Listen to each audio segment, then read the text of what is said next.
Okay, so with the Four Dogs of Rock and Roll continuing, the idea is that we have a single guitar part, which is actually comprised of multiple takes within that part, but it's a single audio file, and I want to have some timbral control.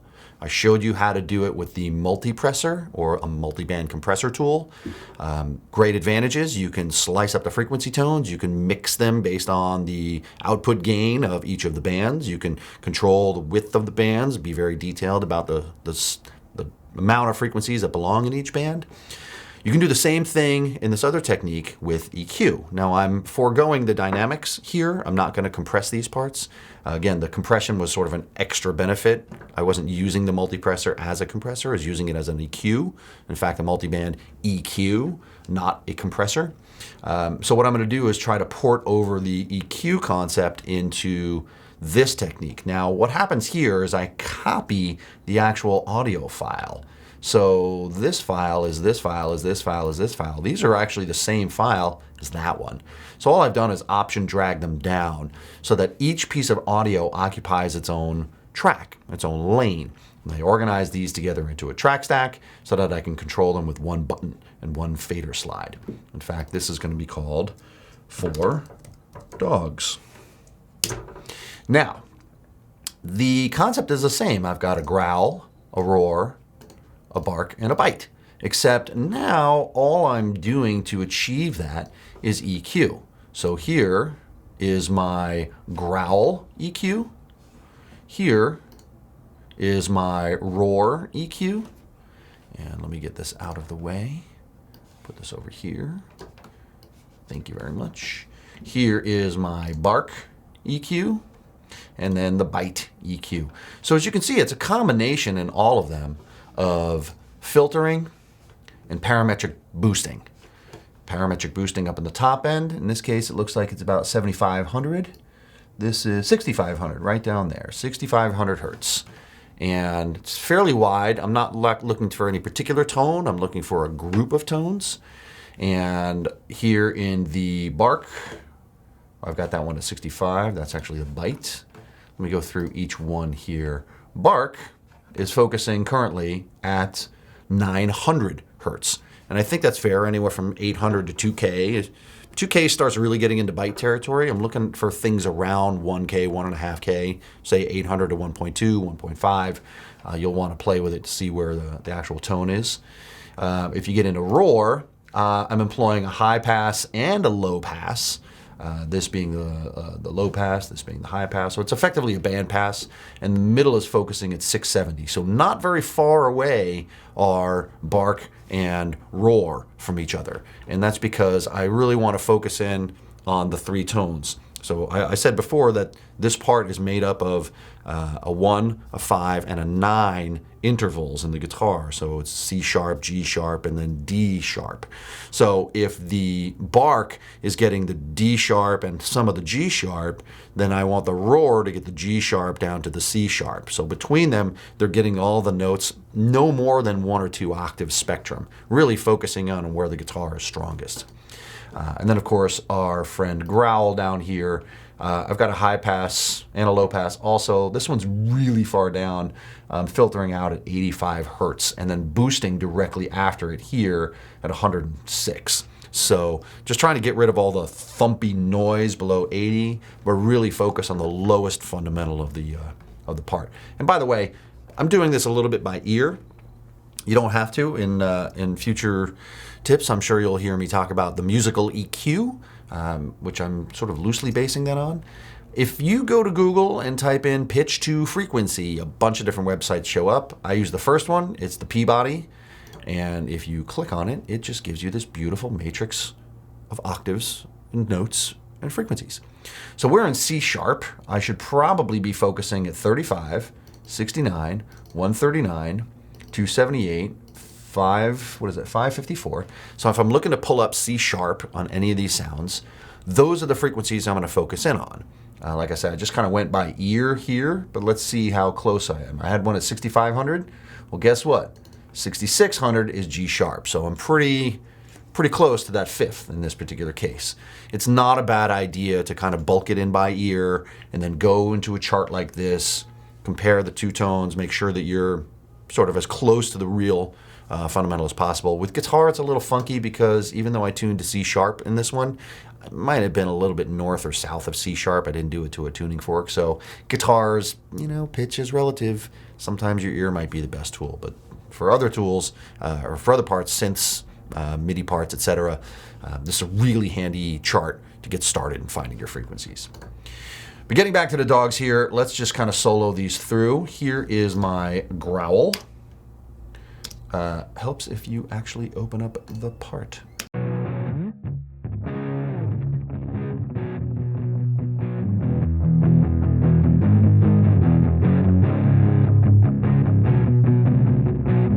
Give it a little boost just so you could hear it a little better. In the mix, I'll probably want it down here. It's that same sort of back of the amp sound. The same thing we had in the multipressor when I soloed the low band. If I go on to roar here, you'll get this.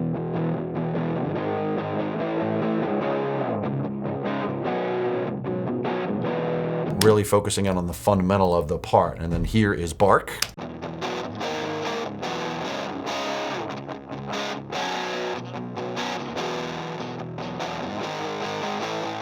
And then here is bite. You can hear that bark is already starting to get up into bite territory. I might want to throat that closed a little bit. It's got a little bit of the scratchy stuff in there.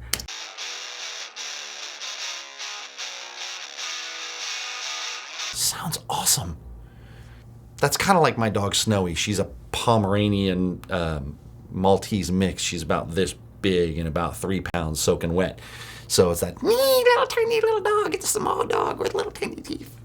But it's really important because that's going to give you all of the top end detail when put into the mix. So the cool thing here is if I just solo the track stack, I get all 4 of these, and I'll play with the faders and show you how I can blend them just like we did in the multipressor.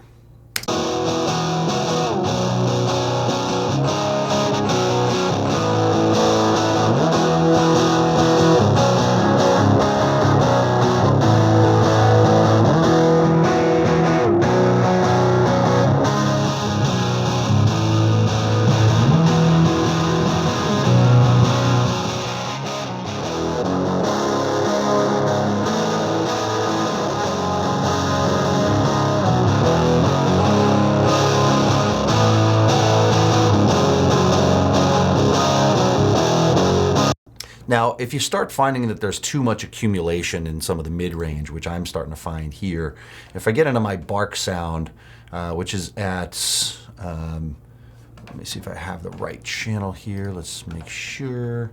Bark, thank you very much. Yeah, you can see this bark is at 900, and that's okay, but it might be a little low, might be a little high if we solo it and just listen to it. It's actually okay, but what's going on is because it's bleeding into the bite territory, I'm going to turn on my low pass and just get rid of some of that top end here.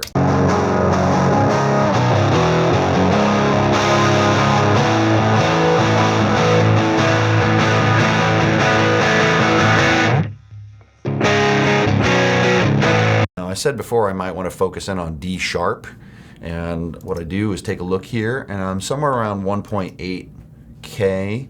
Well, in 1.8K, right now I'm at A sharp, but I don't want to be there. I want to be at D sharp, which is telling me I should be at 1.245. So let me take this and move it down to 1.245 or somewhere thereabouts.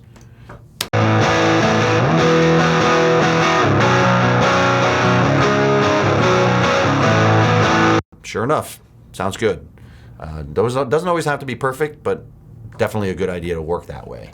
So now let me go into the roar and see what I've got going on here. See what kind of tweaks I might want to make here.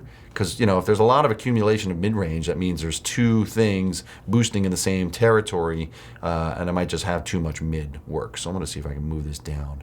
And now I'm in sort of the 4-500 range. What's going on in 4-500? D, C sharp is 550. So between 550 and 415, let's go to 415. And let's tighten up the Q a little bit. Let's see what we got.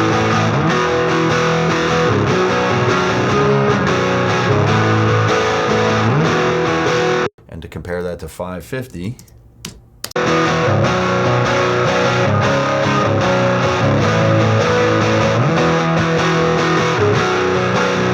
there's some kind of cool hollow tunnel-like sound.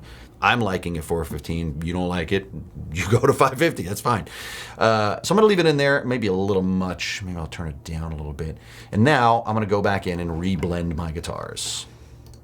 And we'll just solo the main dogs.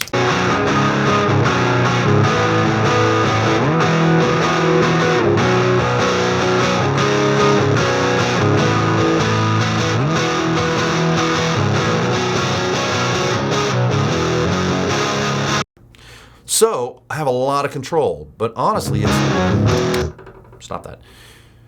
I have a lot of control this way, but I don't know that it's that much more control than I had in the multipressor, with one big fat exception. Well, actually two. One, I can control the EQ of each slice without messing with the EQ of each slice around me. In the multipressor, if I change the crossover point, where here's my bark and here's my bite, if I change the crossover point and I go this way, all of a sudden I get way more territory over here.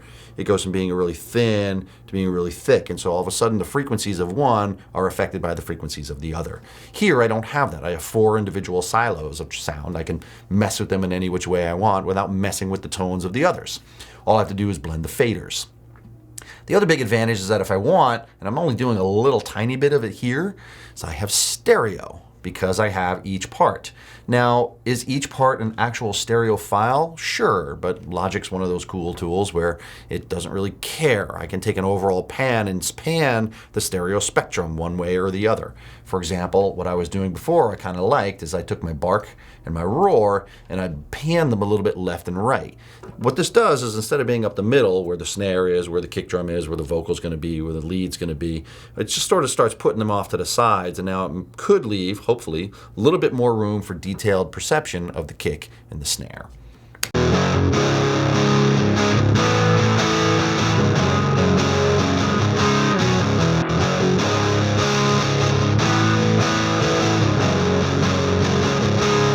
Let me give you an exaggerated version of that.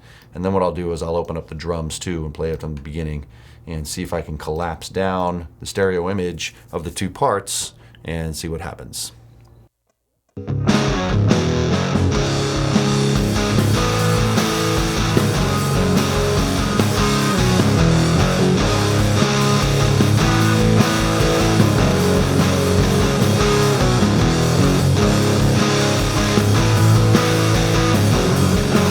So the guitars are starting to swallow the drums. I'm just going to turn the overall guitar down a little bit.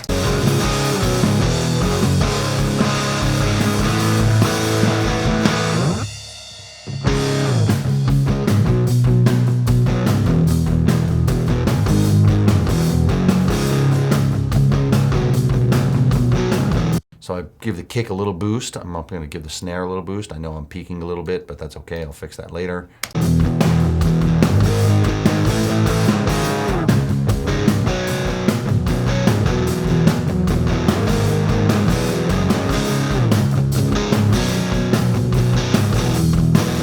So the stereo thing is working. If you don't like it, that's fine, because one of the things that happens is when you start putting the guitars off to the side, they lose some of their mono depth and power. So you're trading clarity and focus for the center parts for some of the power of the guitars. And then there is a little bit of that separation between the two sounds. That can be good, that can be bad. It could just be that I've overpanned them. So if I cut the panning in half and go back,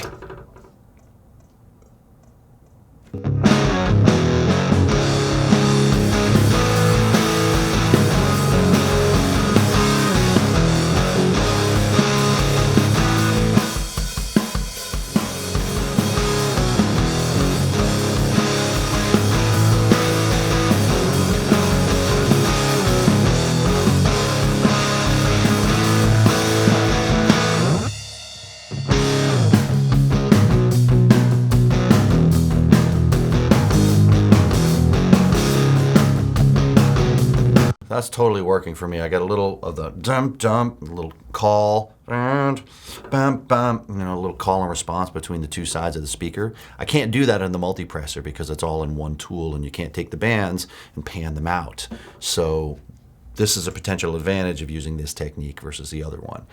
So there you go, 4 dogs of rock and roll. You've got roar, growl, well actually growl, roar, bark and bite from the low end to the high end. Keeping in mind that you can apply this principle to any kind of sound you like. If you're stacking up MIDI parts to make some kind of super mega major trance keyboard part and you put it all together into one bus, throw it into a multipressor. Do a little EQ. As you go from verse to chorus and verse to chorus, you can adjust the frequencies and make room for other parts that may turn on or turn off. It's a way you can mix with EQ volume as opposed to with part volume. This technique actually gives you both. You can use the EQs and then the volume to separate things out with pan and boost them or cut them in relation to each other. Whereas with the multipressor, you're basically slicing the frequencies, tightening them, growing them, shrinking them, setting it, and kind of leaving it alone. So that's it for today on this one. Look forward to giving you guys more. And if you like what we're doing, remember, I'm Matt. This is Pyramind. Subscribe to the channel. I'll see you again soon. Take care.